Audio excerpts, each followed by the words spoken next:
दोस्तों, दुनिया का सबसे बड़ा फासला अमीर गरीब का नहीं, भूख और सपनों का होता है। आज की कहानी एक ऐसे लड़के की है जिसके पास स्कूल का बैग नहीं, जूते नहीं और 2 वक्त की रोटी भी मुश्किल से मिलती थी। फिर भी उसने भारत के सबसे बड़े गणित प्रोफेसर को घुटने टेकने पर मजबूर कर दिया। जो सवाल टीचर को सॉल्व करने में 20 साल लगे, उसी सवाल को कचरा बीनने वाला आर्यन सिर्फ 1 मिनट में सॉल्व कर गया। आइए देखते हैं उसने यह कैसे किया।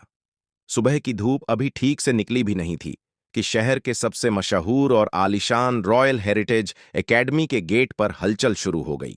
यह स्कूल रईसों के बच्चों के लिए था, जहां टैलेंट से ज्यादा पैसों के दम पर एडमिशन मिलता था। बड़ी बड़ी गाड़ियां रुक रही थीं और ऐसी कारों से बच्चे उतर रहे थे। उनके कपड़े चमक रहे थे और उनके जूतों पर धूल का एक कण भी नहीं था।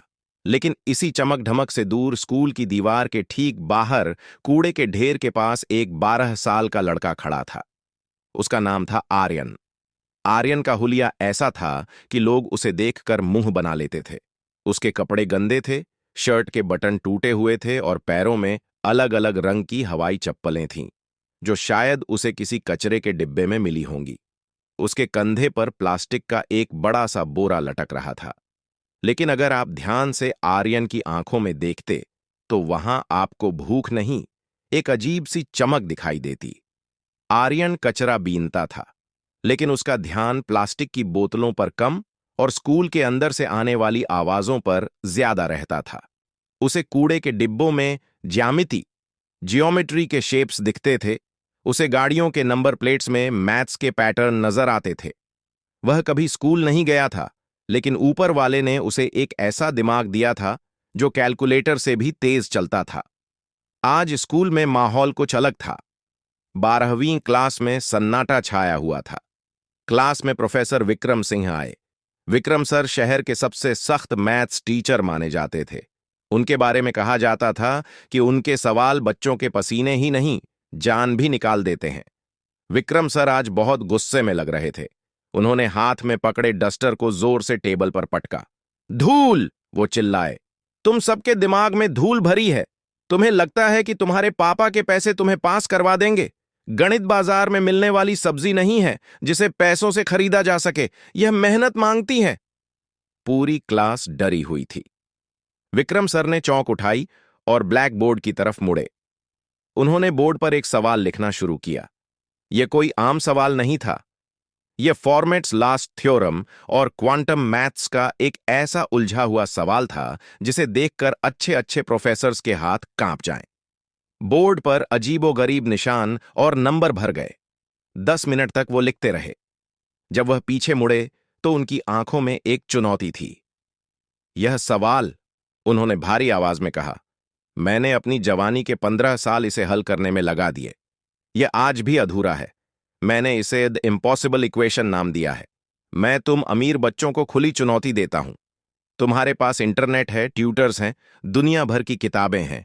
अगर कल सुबह तक किसी ने इसका सही जवाब निकाल दिया तो मैं अपनी टीचिंग की नौकरी छोड़ दूंगा और उस स्टूडेंट को अपनी सोने की घड़ी इनाम में दूंगा।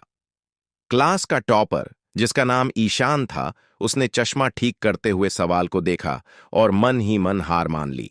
यह सवाल सिलेबस के बाहर नहीं, दुनिया के बाहर का था। घंटी बजी और प्रोफेसर गुस्से में पैर पटकते हुए बाहर चले गए। बच्चे भी बड़बड़ाते हुए निकले। पागल है बुढ़ा, ईशान ने अपने दोस्त से कहा। यह सवाल कोई इंसान हल कर ही नहीं सकता। लेकिन किसी ने ध्यान नहीं दिया कि क्लास की खिड़की के बाहर लोहे की जाली से चिपका हुआ आर्यन खड़ा था। उसकी काली पड़ी उंगलियां जाली को कसकर पकड़े हुए थीं। उसकी नजरें उस बोर्ड पर लिखे सवाल पर जमी हुई थीं। उसे वह सवाल डरावना नहीं लग रहा था। उसे वह सवाल एक खूबसूरत कविता जैसा लग रहा था। नंबर उसके दिमाग में नाचने लगे। उसे ऐसा लगा जैसे वह सवाल उससे बात कर रहा हो, उसे बुला रहा हो। आर्यन वहां तब तक खड़ा रहा जब तक चपरासी ने उसे डंडा दिखाकर भगा नहीं दिया। भाग यहां से भिखारी, स्कूल को गंदा कर रहा है, चपरासी चिल्लाया। आर्यन भाग गया, लेकिन उसका दिमाग वहीं क्लासरूम में छूट गया था। रात हो चुकी थी। शहर सो रहा था, लेकिन आर्यन की झुग्गी में नींद नहीं थी। उसका शराबी पिता खर्राटे ले रहा था और मां बीमार पड़ी थी। घर में खाने को कुछ नहीं था। आर्यन का पेट भूख से मरोड़ रहा था, लेकिन आज उसे भूख से ज्यादा बेचैनी उस सवाल की थी। वो सवाल उसे सोने नहीं दे रहा था। उसके दिमाग में बार बार वो सिंबल्स आ रहे थे। रात के 2 बजे जब रहा नहीं गया तो आर्यन उठा। उसे लगा कि अगर वह उस सवाल को हल कर लेगा तो शायद उसके मन का शोर शांत हो जाएगा। वह चुपके से अपनी झुग्गी से निकला और स्कूल की तरफ दौड़ा। स्कूल का पिछला गेट टूटा हुआ था, जहां से वह अक्सर प्लास्टिक उठाने अंदर घुसता था। आज वह प्लास्टिक उठाने नहीं, कुछ सीखने जा रहा था। स्कूल के गलियारे अंधेरे में डूबे थे। गार्ड सामने वाले गेट पर सो रहा था।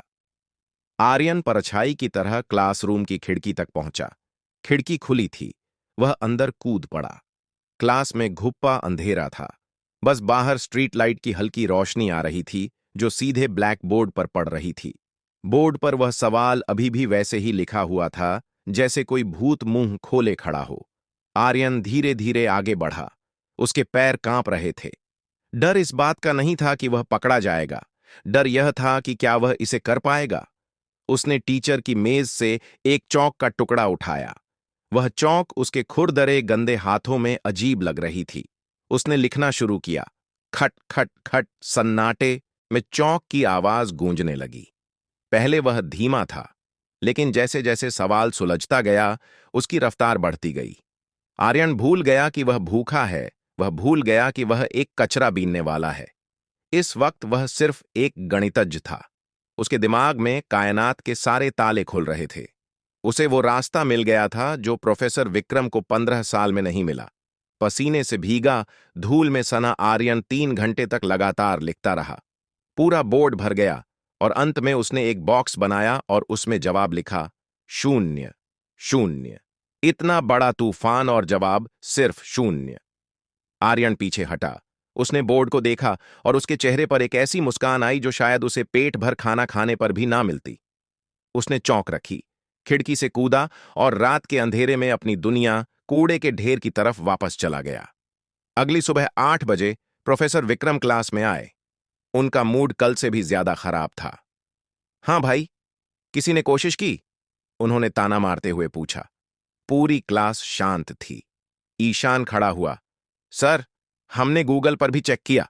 ऐसा सवाल कहीं नहीं है। ये गलत सवाल है।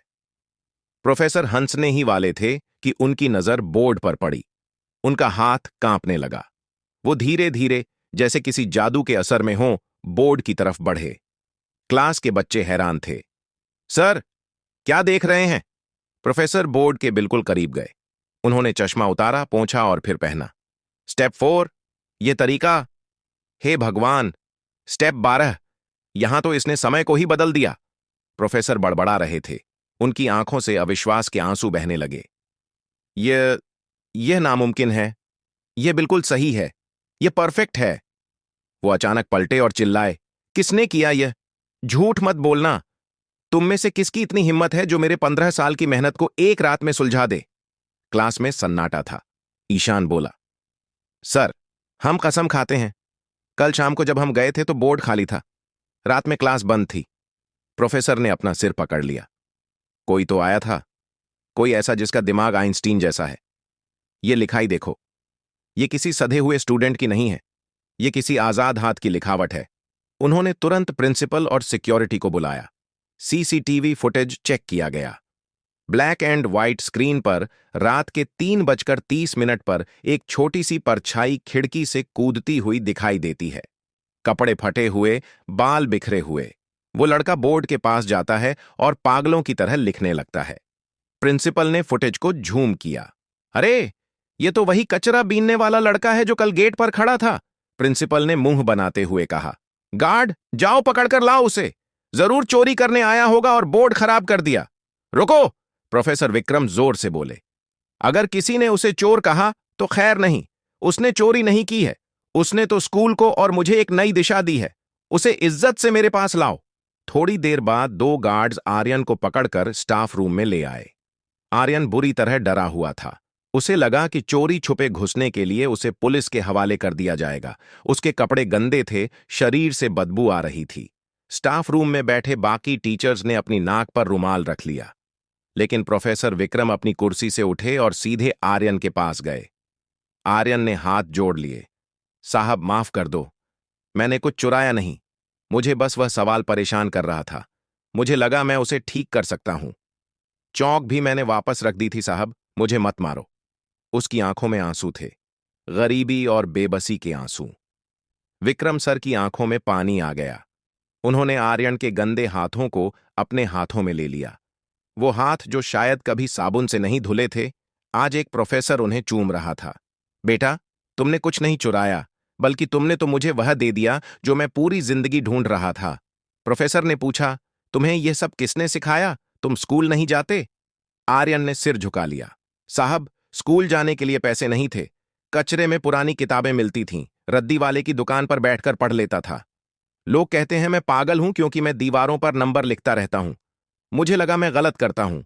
प्रोफेसर ने उसकी ठुड्डी पकड़कर उसका चेहरा ऊपर उठाया। तुम पागल नहीं आर्यन, तुम जीनियस हो। तुम वो हीरा हो जिसे दुनिया ने कीचड़ समझकर फेंक दिया था।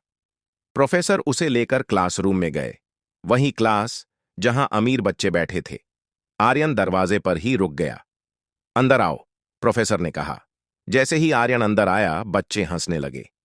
अरे, ये तो कचरे वाला है। छी, कितनी बदबू आ रही है। प्रोफेसर ने डस्टर पटका।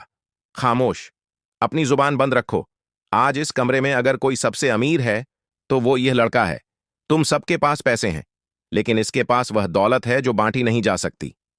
प्रोफेसर ने चौंक आर्यन के हाथ में दी।